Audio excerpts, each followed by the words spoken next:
So it's your boy Rashad Bashir, the host of Celebrating Black Excellence on March 11, 2018. It's going to be a great show. Sitting to my right is the artist formerly known as Zeyi. Zeyi, sir, how you doing, man? I'm good. Good to be here. Good to do this interview with you, man. Before I get started with anything, did you see Black Panther in the theaters? I haven't even caught it yet. What? Yeah. You need your EBT card revoked. You cannot be saying stuff like that in the street. Not seeing Black Panther is the same way a black person said, I can't play spades. That is blasphemy. Yeah. It is terrible. Yeah, I can't play spades. Oh my God, who is this guy? I'm about to stop this interview right now. You could probably swim or something. Yeah, I can swim. All right, good. All right, all right. You get a black pass on that one. You get a black pass. Yeah. Just real fast. Just tell me a little bit about your art and your talent. Yeah. That you. So from I understand, you're a lyricist or rapper. What do you classify yourself as? Yes, I mean classification is interesting. Classification definitely with me is it's actually that's one of the tougher questions that I get to answer, because I just have a lot of influences, and the way I look at making music is, I consider it life music. You know, I just tell my story from my eyes, you know, through my experiences, and you know, I'm just able to artistically tap into emotion and dig deep. A lot of times self-reflection is like the toughest thing to do. That's why sometimes people, you know, they won't recognize that they have an issue, because they'll be like, oh, I'm passive aggressive. No, you're not passive aggressive. There's something happened in your life that forced you to use these things as a mechanism for victory, for coping, for moving forward. You know what I mean? So you're not actually passive aggressive, and so you know, self-reflection, looking within and putting that out, being vulnerable, that's a tough thing for a lot of people. But I've been blessed with the ability to kind of harness that, you know, and put that out. So when it's like, oh, what genre are you? It's just like, you know, I make life music. This is you know, this is what I feel. That's what it is. So, you know, that could be anything. You know, one day it could be up, energetic. You know, another time it could be smooth. You know what I mean? It you know, just like life, it has its ups and downs. So it'll weave depending on, you know, what I'm in the mood for. Yeah. I mean, you know, we're all products of our past. Yeah. You know, whatever we went through as, you know, as youngsters really just carries on through us as adults. We just know how to analyze it and try to mold it. And try to push it into a direction that, you know, that'll give us that drive and give us purpose in our life. Oh yeah, 'cause I think humans in general, you know what I mean, the premise behind humans, we're just all trying to look good. That's really what it is. It's all ego. We all got ego. You was brushing away and everything, man. We didn't say nothing about the bad dandruff or nothing. Like, it's all good. It's like how you got waves and dandruff. It just looked like trash in the water. Like, we don't know. Yeah. All right, we gonna move on. We're gonna move on, man. So yeah, I gotta ask this question definitely. Yeah. How has music had an impact on your life? Oh man, music. You know, I just recognize from early on, music has always been something that I've needed. I grew up in a musical household.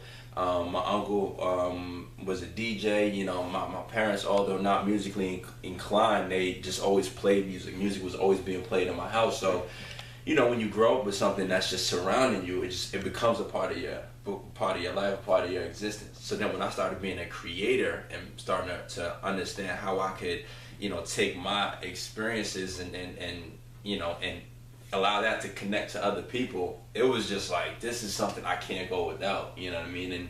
And it became a bigger piece of my being. It became, you know what I'm saying, music is now who I am, you know? Who are your artistic influences in general? You know, between painters, anybody that has like a special gift or talent, who are those influences? So I would say, so I'm a producer as well. I also produce, engineer, songwriter, singer-songwriter, MC. So I wear a lot of different hats, and I think I like artists who also wear a lot of hats, because when you understand, and you don't have to be the best producer or whatever, but understanding the different elements of the craft that you're in, it allows you to really form fit and just create an original, unique sound. So of course, I love the Kanye's, the J. Cole's, Big Crit is another one. But then I also like artists who dabble in a lot of things. I don't like confinement. You know what I mean? And when I started off making music, people told me, I was working with people and they told me that you can only rap. You can't rap and make beats, so you can't, try to harmonize and do this, and they would always try, and that always used to irk me, it would bother me. And so I also like artists who expand on their artistic capabilities, RJ 3000 and ASAP Rocky, even with like music and fashion, how he dabbles in that. 3 Stacks with, how he moves forward and in between acting and other things. Childish Gambino, you see what he's doing. Like these are people who I'm like, wow, they're doing things that I want to be looked at in that same circle. Right. And these are these artists that I've mentioned there. They've made huge imprints in multiple artistic industries. What I mean, and that's what I'm in. Right, man. Well, I can tell you're not a slave to everyone else's expectations. Yeah. That's and sometimes when that's why a lot of people are afraid to do things because everyone expects them to do that, and they like, you should do this, you should do that. Yeah. And they don't, and there's no one to say, well, you can do anything. Yeah. You don't have to stick to one thing. Every great artist has more than one talent. Yeah. You gotta dibble and dab and everything. Yeah, I agree. Because it's just like having tools. Yep. You don't use a hammer to knock down a tree. Right. Right. It's like you gotta have multiple tools in your arsenal, man. Right. No, I agree with you 100%. Yeah. What ages did you start performing? Man, I started performing around in college. So, 18, 19. Trash. I was trash for a long time. I was trash for, not that I'm the best now, but I will say I think I've come a long way. As anybody who's been who puts focus and passion into something and stays persistent with it. But yeah, I would say in college, I was messing around. I had like a little voice recorder, so I would make little tracks, I mean, like that. And when I was a junior, I made a tape, and I started circulating around campus, and it started to catch on. People like, yo, this is dope. So by the time I got my first job with like my first or second paycheck, I built a home studio. I was living at my parents' house, so I built a home studio, and then that was it. You know what I mean? I got Logic Studio. I was using I was using what was I using? I was using Fruity Loops before to make a couple beats and stuff like that. But then it was just hours. I was going through some files the other day. You know what I mean? I got files on my computer. And old, man. 10 years old. I just to hear the growth and things like that, But yeah, around 18, I kind of started just messing around. And then that was it. Yeah, man. Yeah. I said something at another interview, and I think it's very profound. If you fail first, you'll succeed forever. Oh yeah. Oh yeah. Whatever you fail at first, you're gonna succeed forever at. Yeah. Because everybody's always. Because I do stand-up comedy. Right. I do stand-up comedy. I grew up watching Martin Lawrence on his show. Yeah. I grew up watching D.L. Hughley. I grew up watching Eddie Murphy. Word. And it's just, I'm looking at it from that aspect, but I'm not looking at it from the grind aspect. Mm-hmm. So, a lot of times we look at people who are on top already. Yeah. Why we can't see people who are doing it from the beginning and showing how hard it is. Oh yeah, because by watching that, that's gonna have in our mind and teach us to say, okay, I won't make this mistake. I won't do this. I'll look out for this. So now we're more prepared as far as when it comes time down to do it. We can look out for that stuff. Right. It's just like watching for the speed bumps in the road, man. Right. But you know what? I think that's an interesting point. But it goes back to a lot of times, especially where we are now. We're so afraid to put our mistakes out. You know what I mean? Yeah. And what happens is, what you start to see is you go on social media. What you're looking at when you're looking at someone's Instagram, Facebook, for the most part, you're looking at a highlight reel. You know, you're not looking at you know, and you're not looking at the times. You know what I mean? You know how many times, like, man, I remember going to open mics, man, being held towards the end, performing three people there. You know what I mean? You know what I mean? Three people going out to South by Southwest, not performing, just to network, not having any place to stay, staying with my, you know what I'm saying, with my, you know, my team member. We had a rental, sleeping in the rental. You know what I mean? Things like that. You know, people don't, you know, and I'm a victim myself. You know what I mean? I don't want to put that. Yo, Z, yo, how was South by Southwest? You know, it was great for networking, but you know, I overdrafted and couldn't use my debit card. I had to drive around to different YMCA's to shower, and you know, we lived out of a vehicle for 5 days. You know what I mean? That's the reality of it. But what it did was it put those seeds in place. Next year we were on that stage. You know what I mean? And then the next year was the biggest stage. You know what I mean? And we're back there again now, 4 times in a row, South by Southwest. But you hear it. Yo, you ever performed at South by Southwest? Yeah, this will be my 4th time coming. Oh my God. Yeah. But that first one though, you know what I mean? That first one, it was nothing. I had nothing. It was a leap. You know, everyone's afraid to take those leaps because, you know, they see a huge gap between, you know, what's, you know, that end goal and that baby step. Yeah. And it goes back to what you were saying, is that, you know, that failure, you know, that you have to fail first, and then you'll succeed forever after.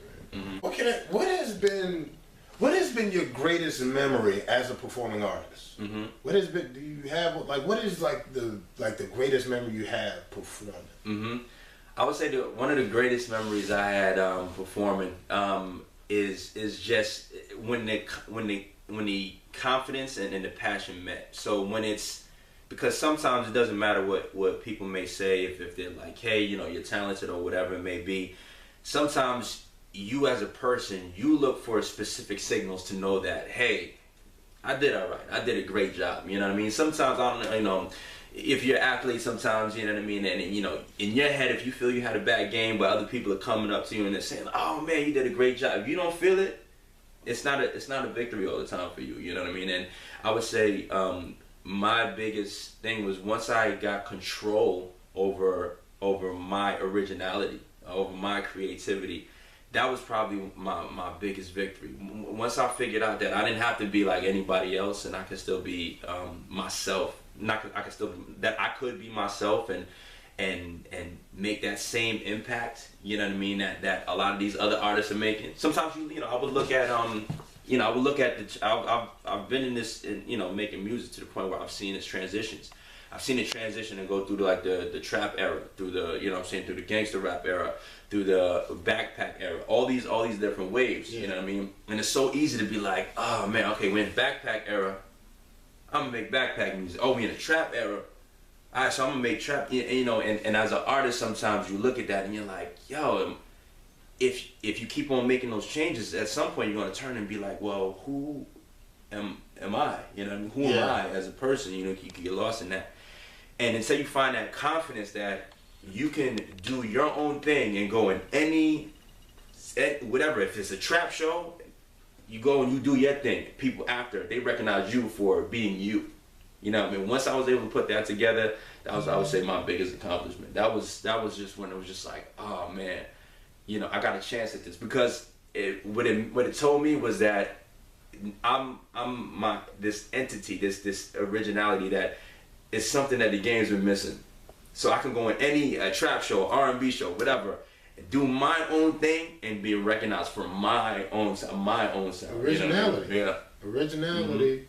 And you know, when you have judges at these shows, you never know who's there. Right. You never know who's there. They always look at, how is this artist different than everything that I'm seeing? Yeah. Yep. And how is he or she separate? How are they original? Right. Because when you use that word original, there's so many different things that they look at. Yeah. Are you cursing in all your lyrics? Because that's a big thing. Yeah. Because you know, as far as like, I love rap music and I love upcoming. I love upcoming artists, especially music artists. Right. Because I always listen. Like last night, I was at this spot, Harlem Nights. You know Harlem. Yeah, right up there. Yeah. I do